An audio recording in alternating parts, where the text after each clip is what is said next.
Let me just pray. God, your faithfulness does stretch beyond our comprehension. For you are faithful even when we are faithless. You are true even when we are false. You are always true, always faithful, always there. And we thank you.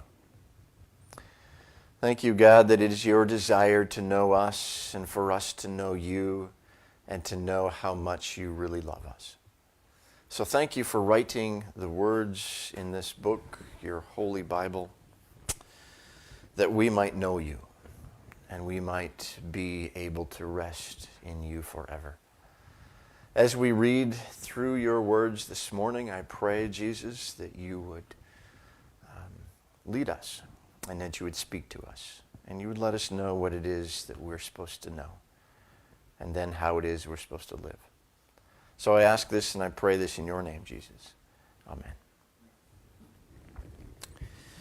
Well, this morning we get into what I think is the best and most exciting chapter of the book of Ruth. In fact, I really don't even want to do the beginning stuff. I want to jump right to the main point, but I better not do that. We'll go through the other stuff so the main point really stands out as the main point. We're in Ruth chapter 4. Ruth chapter 4 is the last chapter of Ruth. It just brings it all together. It just really makes us understand why God wrote Ruth and why it's here and what we're supposed to know. In chapter 3, we saw that Ruth, in her boldness, asked Boaz to marry her. Boaz said, yes, I would love to marry you, but there's a problem. The problem is there is another relative who is closer, who has first rights. He's the one who really has the first right to redeem the land and therefore marry Ruth. And so Boaz says, but don't worry, I'll take care of it. I will ask him. I will deal with it. Ruth, I want to marry you. Ruth, I want to live my life with you. So Ruth, I will go and talk to this other kinsman redeemer and I will find a way. And so chapter 4 really brings us into what is going on now, really wraps it all up. But before we read the verses in chapter 4, I want to take you back to the teaching about what a kinsman redeemer is. NIV and a number of versions have guardian redeemer. I like the word kinsman redeemer better. I think kinsman just really someone who's in your family, someone who's kin to you, someone who is a relative to you. So let's look at Leviticus chapter 25, verses 13 through 17. Leviticus 25, 13 through 17. We're just going to read those. I'll make a few comments. I don't want the whole sermon to be about this, but it kind of is about this. That's why it's entitled The Kinsman Redeemer. Leviticus 25, 13 through 17. In this year of Jubilee, everyone is to return to their own property. If you sell land to any of your own people or buy land from them, do not take advantage of each other. You are to buy from your own people on the basis of the number of years since the Jubilee. And they are to sell to you on the basis of the number of years left for harvesting crops. When the years are many, you are to increase the price, and when the years are few, you are to decrease the price, because what is really being sold to you is the number of crops. Do not take advantage of each other, but fear your God. I am the Lord your God. So there's this year of Jubilee that happened every 50 years. Every 50 years, the land that was allotted to you and your family was returned to you and your family. So land in Israel was never really sold. Land in Israel was important. It was the promised land. It was the land that God gave the Israelites. And each clan, each tribe, each family received land. And it was to stay in your family. It was land that was to sustain you, to provide for you, that everybody would have an opportunity to be able to live on their land and grow things on their land, provide for themselves on their land. Now, if that didn't happen, you weren't a great farmer, you had some bad years, whatever took place, you could sell, quote unquote, sell that land, but it was really leasing that land. And the price was determined on how many years you had to use it until the 50th year, the year of Jubilee. So if you bought it in year 10, you had 40 crops left, so the price was higher. If you bought it in year 40, you only had 10 crops left, so the price was lower. So that's kind of what's going on. You could never sell land technically. It was more leasing your land. And so that's what we learned from 25:13 through 17. Now, if we also look at verses 23 through 28, God says this: "The land must not be sold permanently, because the land is mine, and you reside in my land as foreigners and strangers. Throughout the land that you hold as a possession, you must provide for the redemption of the land. If one of your fellow Israelites becomes poor and sells some of their property, their nearest relative is to come and redeem what they have sold. If, however, there is no one to redeem it for them, but later on they prosper and acquire sufficient means to redeem it themselves, they are to determine the value for the years since they sold it and refund the balance to the one whom they sold it. They can then go back to their own property. But if they do not acquire the means to repay, what was sold will remain in the possession of the buyer until the year of Jubilee. It will be returned in the Jubilee, and they can then go back to their property." So if they had to sell their property, they could sell their property, and then if they had sufficient means, they came into money, something happened, they could go and buy it back. Those they sold it to could say, "Nope, sorry, it's ours now," because the land was God's land, and they were really leasing the land. So they really understood it as, God gave us this land, I'm just leasing this land, I'm just living here until God says I'm not living anymore. And the land was not something you could buy and sell forever. It could be redeemed back, it could be bought back. So if you sold your land in year 10, a close relative, a kinsman redeemer, could come and say, "Hey, I want you guys back on that. I will redeem that land for you. I will buy it back." And so they could buy it back on year 11, year 12, whatever it was. And they could redeem that land, buy it back, so it was back in the property or possession or holdings of the family that originally it was given to by God. So there is another verse, another set of verses I want to take you to, Numbers 27. Numbers 27. And hopefully I have it marked enough so that I remember what the verses are, but we're going to find out in a minute. Numbers 27. This is the slow way to get there. Okay. Numbers 27. What verses am I reading? 8 to 11. 8 to 11. Why don't I read 8 to 11? All right. It's a good thing I have a good crew around here. 8 to 11, verses 8 to 11, Numbers 27. "Say to the Israelites, if a man dies and leaves no son, give his inheritance to his daughter. If he has no daughter, give his inheritance to his brothers. If he has no brothers, give his inheritance to his father's brothers. If his father had no brothers, give his inheritance to the nearest relative in his clan, that he may possess it. This is to have the force of law for the Israelites, as the Lord commanded Moses." So again, it's a succession of land. It's the kinsman, the idea of the nearest relative will take over that land. So if somebody dies, who does the land go to? It goes to the nearest relative, and the nearest relative, and the next nearest relative. It always stays in the family. There's always a kinsman redeemer. And so Boaz is one of these kinsman redeemers. Boaz is not the nearest kinsman redeemer, though.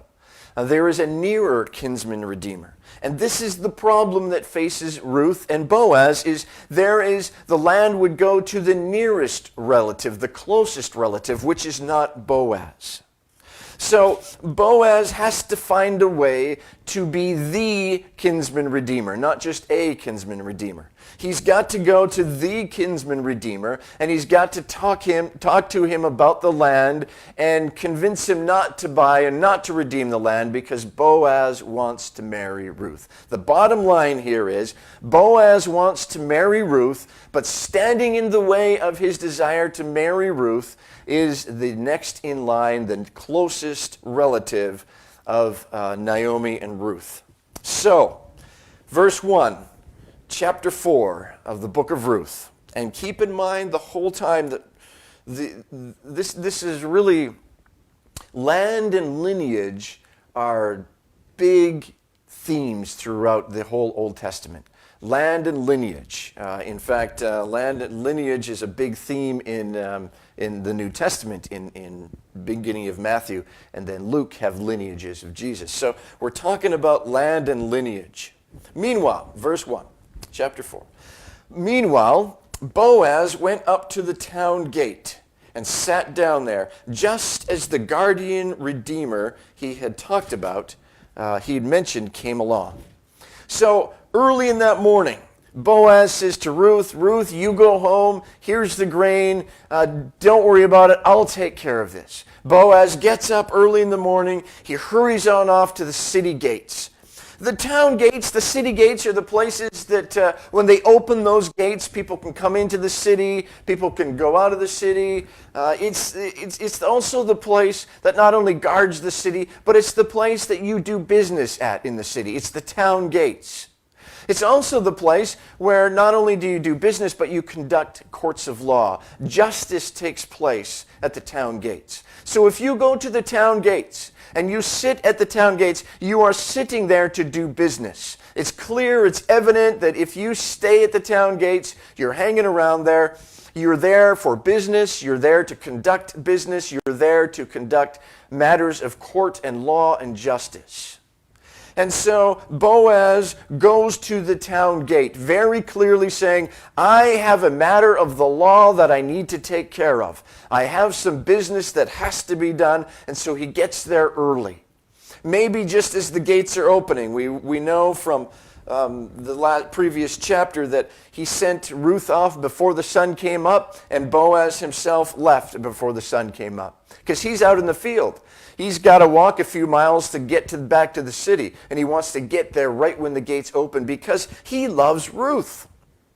When you love someone, you're anxious to be able to marry that person. You're anxious to see that person. And if there's things in the way, you're anxious to get rid of those things. Boaz wasn't just, I think I'll sleep in today. I think I don't know, I got a to-do list. Maybe I'll do that first, and whatever happens, happens.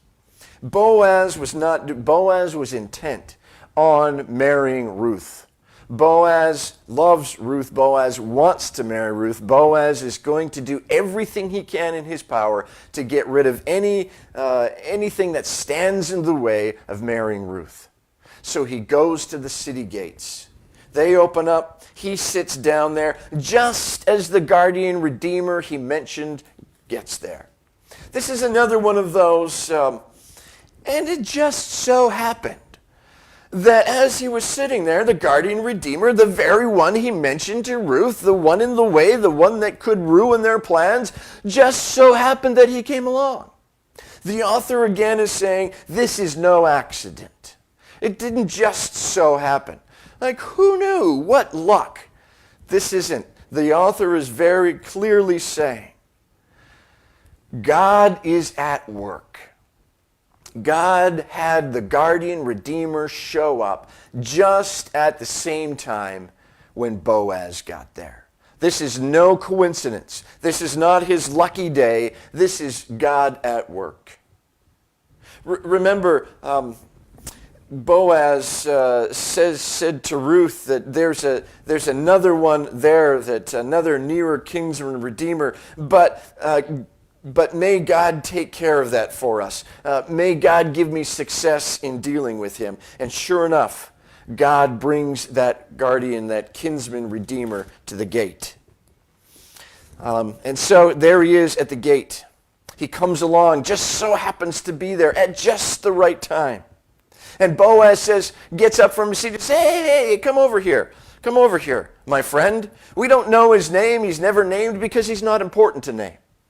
The Bible scripture really says, come over here, so-and-so, Mr. X, Mr. So-and-so, come over here, friend, sit down. Boaz is very clearly saying, hey, you and I have some legal transactions to take care of. Come and sit with me in this court, in the place of justice, in the place of doing business. We have some business to deal with, so let's do this. So, Mr. So-and-so went over and sat down. He knows they're doing business. Verse 2. Boaz took 10 of the elders of the town and said, "Sit here," and they did so. So he takes 10 of the elders. He wants witnesses. They're in court. He says, we need witnesses. This is important to Boaz. Boaz wants to make sure that he gets this done not only legally, but he gets it done, witnessed publicly. He wants everybody to know what's going to take place here. He doesn't want to leave this to chance. He doesn't want to make a business deal and then nobody else knows about it and they say, oh no, that never happened. He wants everybody to know. He's in the public court. He takes 10 elders and says, you are going to be my witnesses. I want you to witness what happens in this business deal, in this transaction, in this legal affair. I want you to see what happens. I want you to be witnesses. I want this to be known. And so then he said to the guardian redeemer, Naomi, who has come back from Moab, is selling the piece of land that belonged to our relative Elimelech. So they're related. He belongs to our relative Elimelech. I thought I should bring the matter to your attention and suggest that you buy it in the presence of these seated here and in the presence of the elders of these people. If you will not redeem it, but if you will redeem it, do so. But if you will not, tell me, so I will know. For no one has the right to do it except you, and I am next in line. So Boaz is saying, look, here's the deal. I don't know if you remember Naomi. You know Naomi, Elimelech.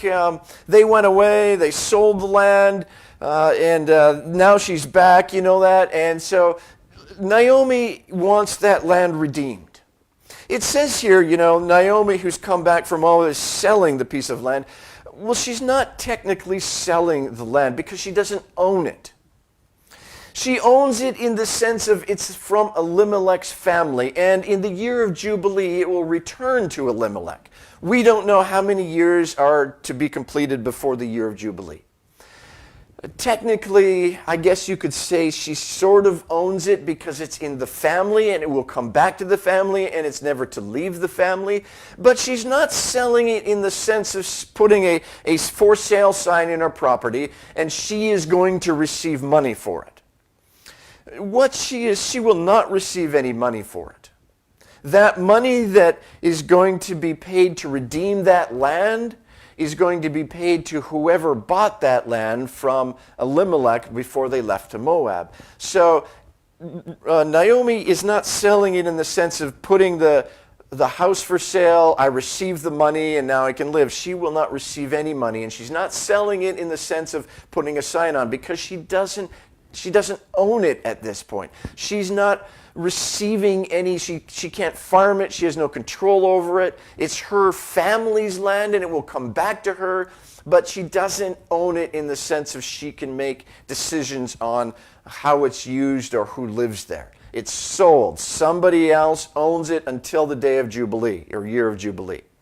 What she is saying is, I would like my kinsman redeemer to come along and redeem that land so that it stays in the family. Would one of my kinsman redeemers buy back that land, pay off the person who owns it so that it remains in our family, and I know it's in our family now and we don't have to wait to the year of Jubilee.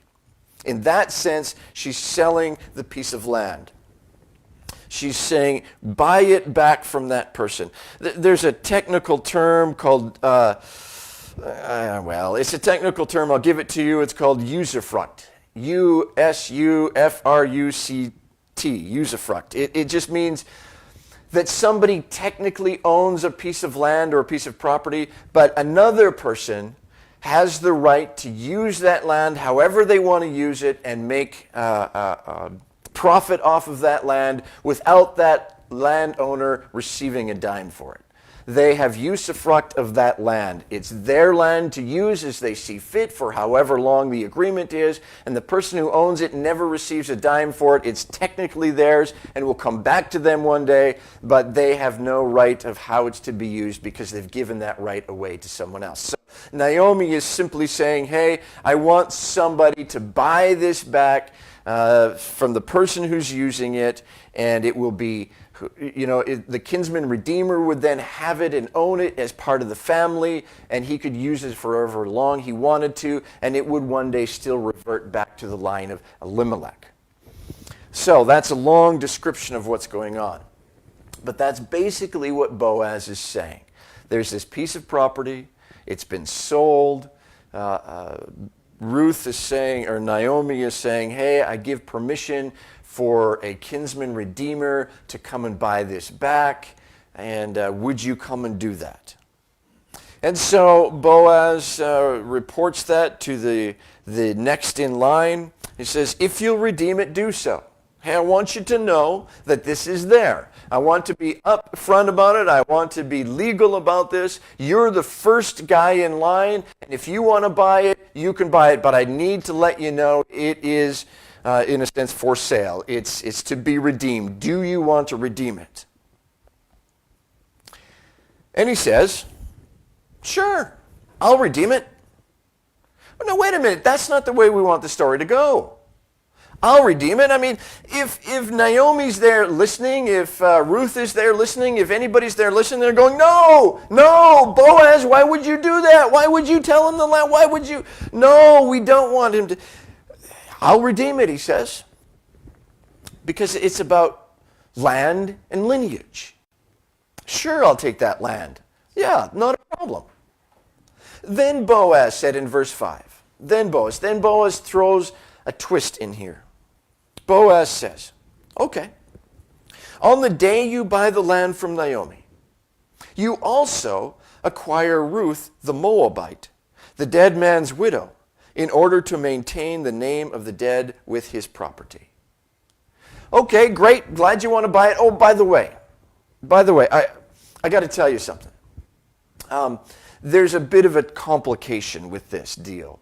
When you buy, you don't only redeem the land, and you're not only in charge of caring for Naomi.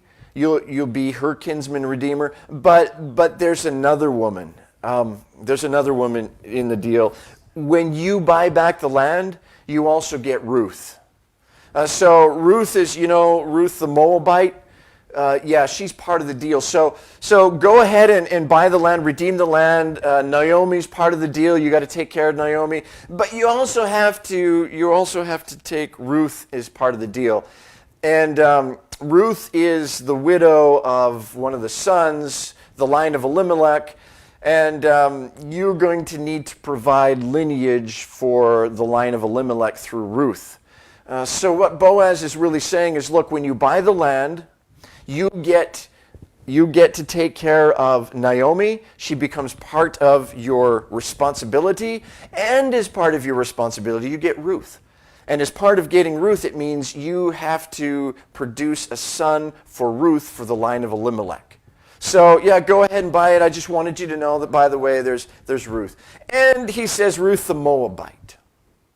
Oh, by the way, not only do you have to then take Ruth as your wife, and provide a son for her, but she's a foreigner, the Moabite. It's interesting that in all of chapter 3, there's never a mention of Ruth being a Moabite. In chapter 1, there's a mention. In chapter 2, there's mention. In chapter 3, there's no mention of Ruth being a Moabite. But now in chapter 4, Boaz brings it up. And Boaz says, oh yeah, and she's a Moabite. Why does he do that? Well, he does that because the Israelites really didn't want to have anything to do with foreigners, with the Moabites. Boaz knows what he's doing. Boaz knows he wants to marry Ruth. Boaz knows the law. Boaz knows his cousin or nearest relative or whoever he is. Boaz packages this deal in such a way that he is going to get the response that he wants. If you want something, if you're telling a story about something because you want that story to convey a certain response, you're going to tell it in such a way to get that response. I want this to happen and that to happen, so I'm going to tell the story. I'm going to present it in such a way so that I get the response I want. That's what Boaz is doing. He's really telling the story in a way that manipulates the facts so that he brings it about so that he will get a response from the Mr. So-and-so, the nearest kinsman redeemer, because he doesn't want him to buy it. He wants the kinsman redeemer to go, oh, yeah, no, sorry, that's not going to work for me. I'd love to, but sorry, not going to work. So he leaves the most important piece of information, oh, by the way. It's like those, was it Columbo or one of those detective movies, and Columbo, and he's, talking to him, and he turns around and he goes, oh, just one more thing. And that's the kicker, right? That's the thing that puts the guy in jail, sort of thing. Just one more thing I've been wondering about. This is what Boaz does. Oh, and by the way, just one more small item. You've got to marry Ruth, who's the Moabite, and take her into your family and have a son with her.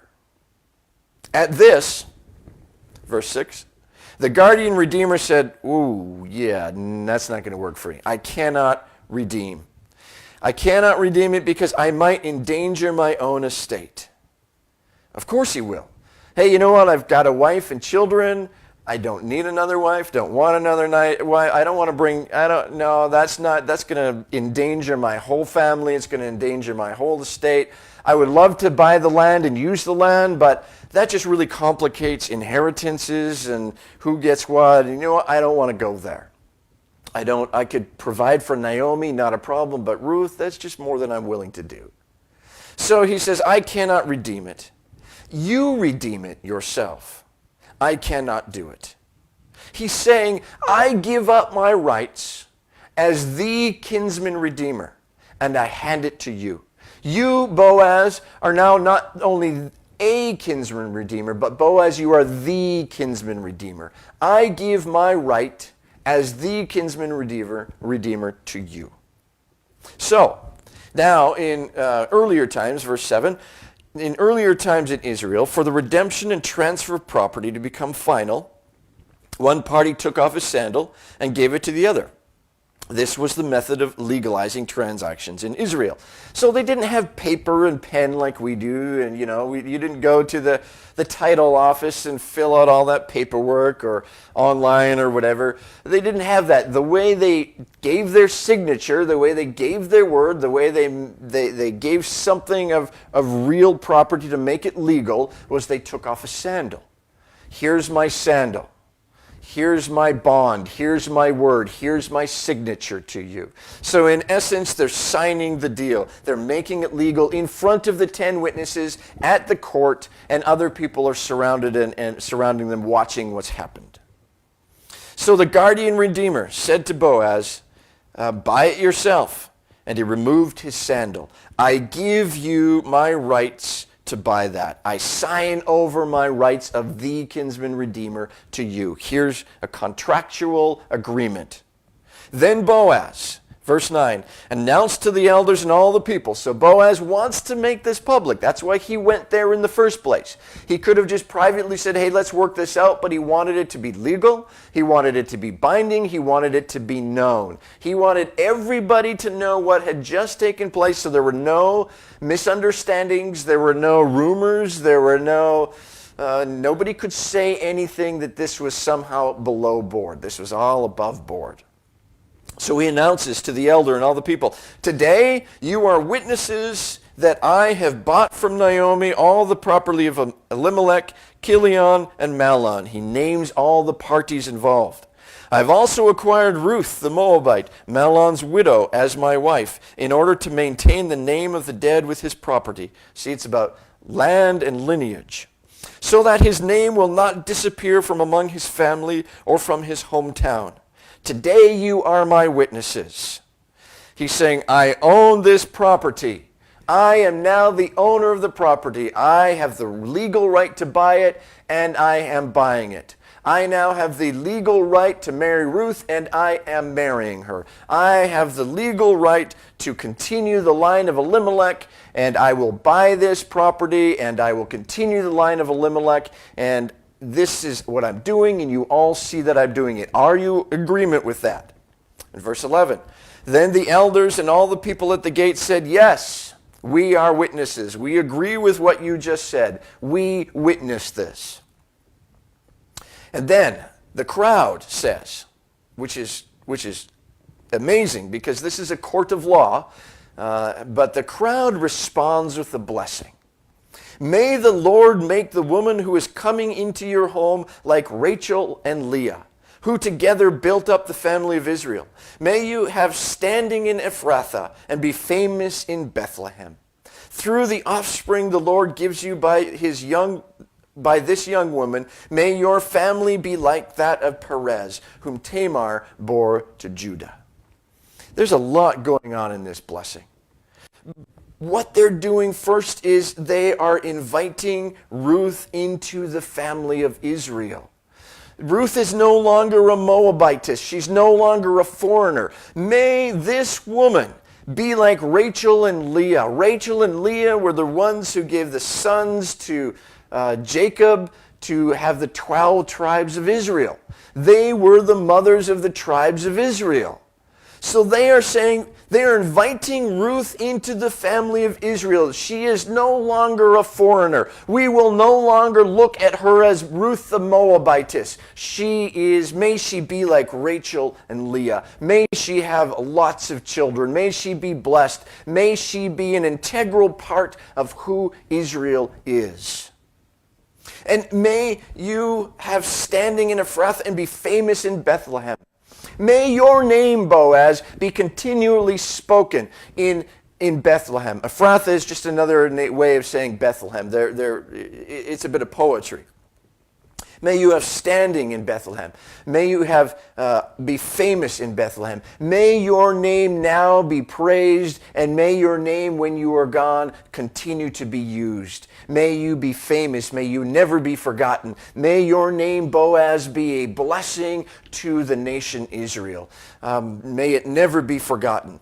And then he says, through your offspring the Lord gives you by this young woman, may your family be like that of Perez, and whom Tamar bore to Judah. I won't read any of that, but you can read that story in Genesis 38. Very similar story, by the way, to the story of Ruth and the redemption and giving a son.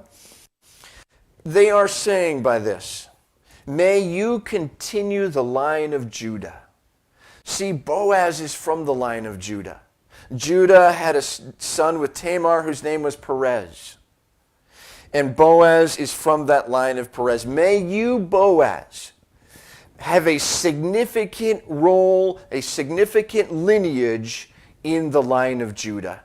May you continue with your son, with the offspring that you have with this woman named Ruth, who we've now invited as family. May you have a significant lineage in Judah, in the line of Judah, in the tribe of Judah.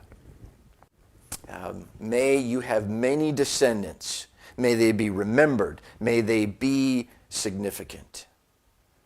So, Boaz took Ruth, and she became his wife.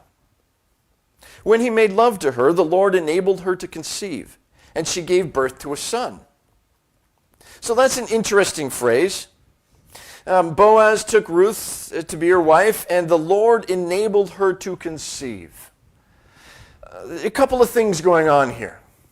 First of all, the Lord enabled her conceive. This is one of the 2 times, only the second time in the whole book of Ruth where God takes action that we know of. When it specifically said that God stepped in and took some action. Before, we mostly see God behind the scenes, but here God shows up in the scene, which is significant. The Lord enabled her to conceive. God stepped in and said, you're going to have a son. Many people, a number of commentators say, well, that indicates that Ruth couldn't have children before when she was married to Mahlon, but that's not the case because nowhere does it say that she could not have children. Normally in Scripture, if someone can't have children, it clearly says that. Abraham and Sarah. Sarah was barren. Isaac and Rebekah. Rebekah was barren.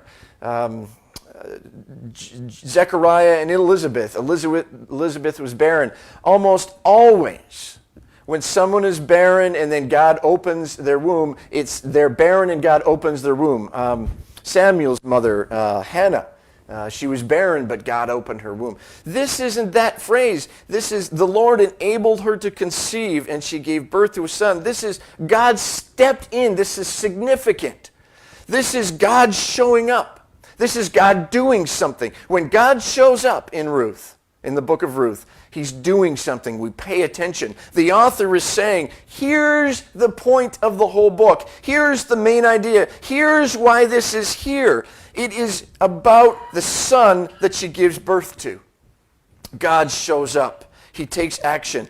He's giving lineage. We just come through the blessing of, may God make you famous. May God make you like Rachel and Leah. May the children you bear be like that of Tamar and Judah. And God brings that blessing to fruition. God steps in and says, I am going to give you a son. And we know because God steps in that something significant here is happening. Let's read on and find out. Verse 14, the women said to Naomi. Now note, it's the same woman who said to Naomi in chapter 1, could this be Naomi? Whew, she looks bad. Man, I don't know. This is the same women. These are the same women. They say, praise be to the Lord, who this day has not left you without a guardian redeemer. The child that Ruth has is now become the closest, nearest kinsman redeemer to Naomi. He has not left you without a guardian redeemer. May he become famous throughout Israel. We saw that in verse 11. May your offspring be famous. May his name, this son of yours, be famous throughout all of Israel. May they always talk about him. May his name be on their lips. May he never be forgotten. May he be significant in this town of Bethlehem. Because in verse 15, he will renew your life and sustain you in your old age. For your daughter-in-law who loves you and who is better to you than 7 sons has given birth. What a blessing. They said, look, may you praise be to the Lord because he's given you a son, Naomi. It's Naomi's grandson, but it's Naomi's son in the sense that he is now going to carry on the line of Elimelech. He is, in a sense, the heir to Elimelech's line through Ruth and Boaz. He's given you a son. You have a guardian redeemer. May he become famous. He is the one who will provide for you. He is the one who will protect you. You have provision. You have protection. You have renewal. It's the same ladies who said to Naomi when she came back, whew, man, what happened to you? Now they're the ones who go, wow, look what happened to you. Look what God has done for you. Before they were saying, look what God did to you. And Naomi was saying, look what God has done to me. God has ruined me. God is against me. God has taken everything away from me. I don't even like God anymore. And now the women are coming along and saying, look at what God has done for you. He's taking you from bitterness to betterness. He's taking you from hopelessness to hope. Look what God has done for you. He is your redeemer. He's brought help into your life. He's given you a son. And Ruth is, God has replaced your 2 sons with Ruth, who's given you a son that is better than a full complement of sons. 7 sons was a full complement of sons, a full family. You couldn't get any better than that. Look, Naomi, in all of your struggles and all your trials and all of your bitterness, God has turned it around for you. God has given you a redeemer. God has given you one who will bring hope to your life and bring healing to your life and bring help to your life. God is the one who has done this, not to you, but for you. Then Naomi took the child in her arms and cared for him. The women living there said again, Naomi has a son. Look at what God has done. God has showed up. God showed up. She has a son. She came back empty and now she's full. She took the son in her arms. Her arms were empty. She came back to Bethlehem empty, empty of any son in her arms, empty of any son, anything in her heart, and she's full. She's got a son in her arms. She's come back full. And they say, God has showed up. Naomi has a son. How amazing is that? And they named him Obed. And look at this. Here's the key. He was the father of Jesse, the father of David. That's significance. That is hugely significant. Remember that this is written during the time of taking place during the time of the judges. The book, the action that takes place is taking place during the time of the judges.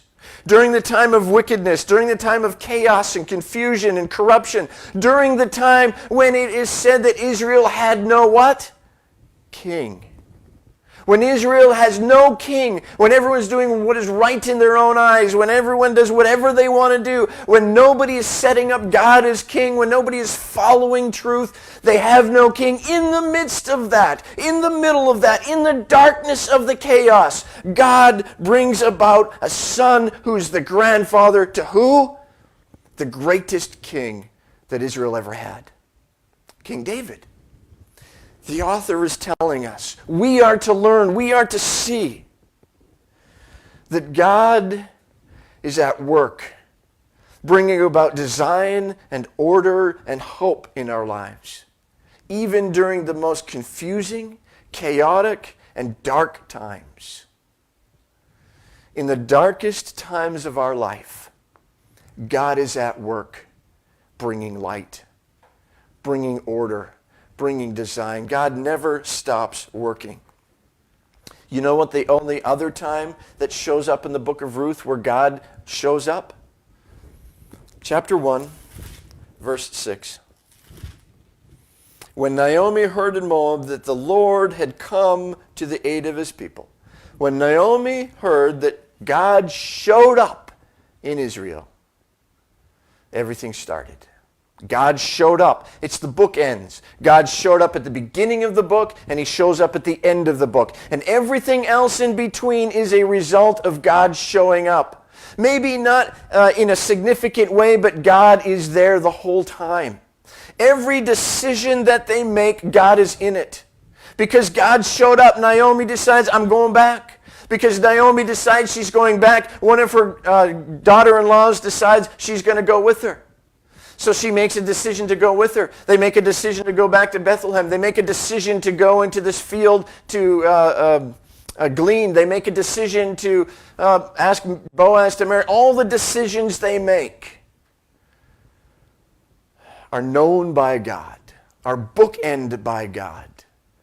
No decision they make is outside of who God is and outside of God's will. The whole point of this story is that God shows up in our lives when in the blackest, darkest, roughest, most grievous times of our life, God is there with you. That's the point of the book of Ruth. You see how it's not about 7 ways to get a man, 14 ways to be a better daughter-in-law, 8 ways to be a great mother-in-law. It's not about any of that. If you want to settle for that, you can settle for that. But I want to know what this is really about. It's about the hope and salvation of God. That's what Ruth is about. It's not about Naomi. It's not about Ruth. It's not about Boaz. It's not about Obed. It's about the kinsman redeemer, Jesus, in our life. Jesus is our kinsman redeemer. We know that Jesus is a descendant of King David.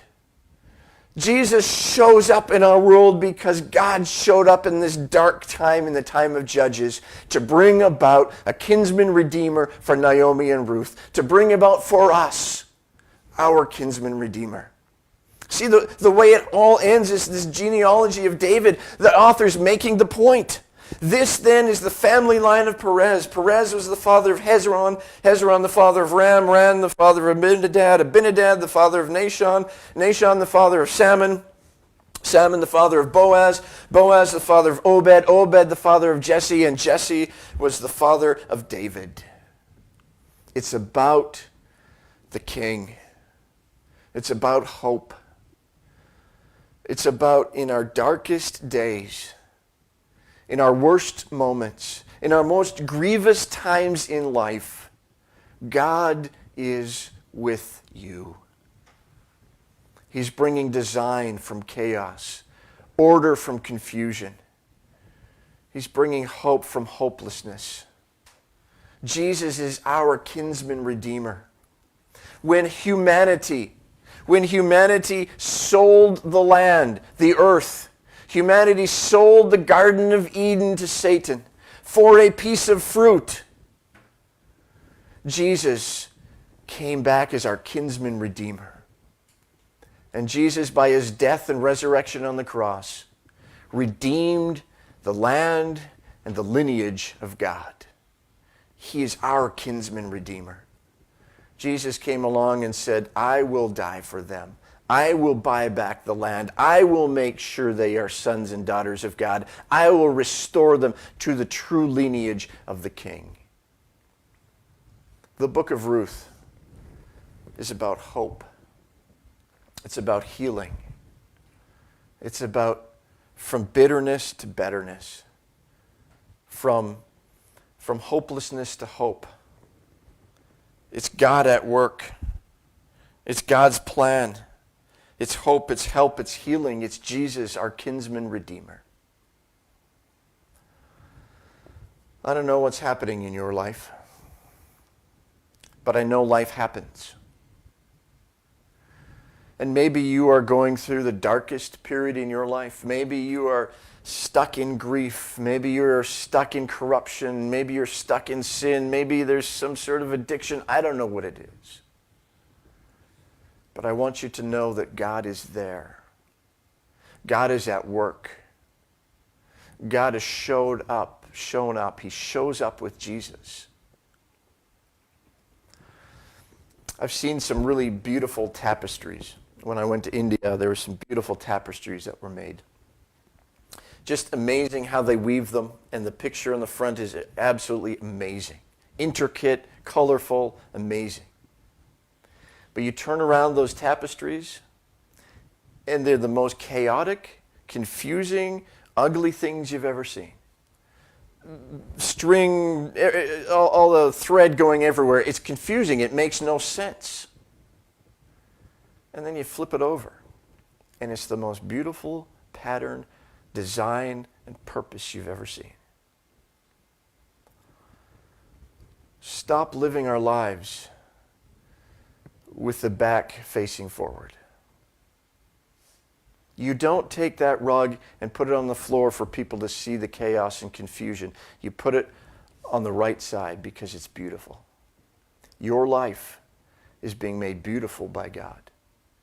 Every decision you've ever made, everything that's ever come into your life, that's the chaos in the back of the tapestry. And Jesus is redeeming it to make your life beautiful. You are a work of beauty to God. You're not ugly. You're not a person of chaos, confusion, and corruption. You're a person of design, God's design. You're a person who God's redeemed. God loves you. God wants to bring hope into your life once again.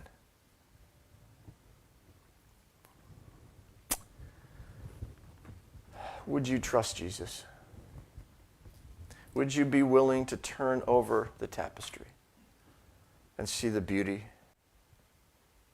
Would you be able to say, God, look what you are doing, rather than look what you've done? God's your Redeemer. Jesus loves you. He died for you to give you hope, to give you healing. Invite him into your life. Say, Jesus, I need your hope. I need your healing. I need your help. Forgive me my sins, Jesus. Cleanse me from all unrighteousness. Take me out of this place in life. Bring me, Jesus, to the place of redemption. Let me pray. God, thank you for our kinsman redeemer. Thank you that you are in and above and over all of our decisions we've ever made and ever will make. And even though on one side they look ugly and chaotic, you are weaving them together for beauty. And our lives are much more than the bad decisions we've made. They're redeemed. And they're beautiful. And we are your children. So Jesus, thank you for being our kinsman redeemer. Thank you for being at work in the darkest hours so that we might be in the light with you. Amen. May the Lord truly bless you and keep you, cause his face to shine upon you and be gracious to you. May the Lord turn his face directly to you and give you his peace. Thanks for joining us this morning. May you know the hope that God brings you through his kinsman redeemer, Jesus.